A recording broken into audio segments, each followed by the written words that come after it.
এই যে মানুষকে মারা আল্লাহ পাক খুব অপছন্দ করেন।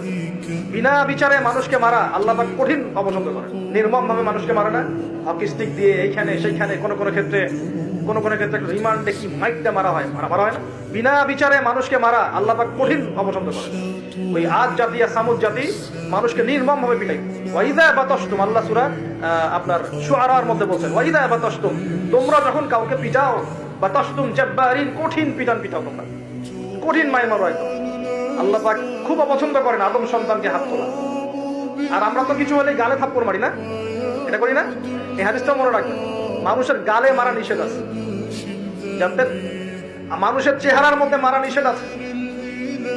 এই গালে চর মারা, গালে নাকে ঘুষি মারা, এই জিনিসগুলো নিষেধ আছে। কারণ এই চেহারাটা আল্লাহ রাব্বুল আলামিন, মানে আদম সন্তানের এই স্ট্রাকচারটা আল্লাহ রাব্বুল আলামিন সূরা সদের মধ্যে বলেছেন, খালাকতু বিয়াদাই, আমি নিজ হাতে সৃষ্টি করেছি। সুবহানাল্লাহ। সেই মানুষকে তোমরা এমন নির্মম ভাবে কেন মারো?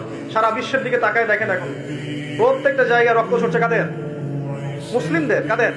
মুসলিমদের। আল্লাহ পাক আমাদেরকে বোঝার তৌফিক দান করুন। আর আল্লাহ পাক কুরআনে কি বলছেন? যদি কোনো মানুষ একজন মানুষের জীবন বাঁচায়, সে যেন পুরো মানব জাতিকে বাঁচান। এত পছন্দ আল্লাহর কাছে জীবন বাঁচানো। আর কেউ যদি কোনো মানুষকে অন্যায় ভাবে হত্যা করে, সে যেন পুরো মানব জাতিকে হত্যা করে। আল্লাহ আমাদেরকে হেফাজত করুন। এখন খুন খুব সহজ হয়ে গেছে, মারামারি খুব সহজ হয়ে গেছে, মানুষের জীবন সস্তা হয়ে যাচ্ছে না এখন। আল্লাহ পাক এগুলো কিয়ামতের আলামত। নবী সাল্লাল্লাহু আলাইহি ওয়াসাল্লাম বলেছেন, ওয়াল হারাজ, কিয়ামতের আগে আগে হারাজ বাড়বে, হারাজ। সাহাবীরা বলছেন, মাল হারাজ?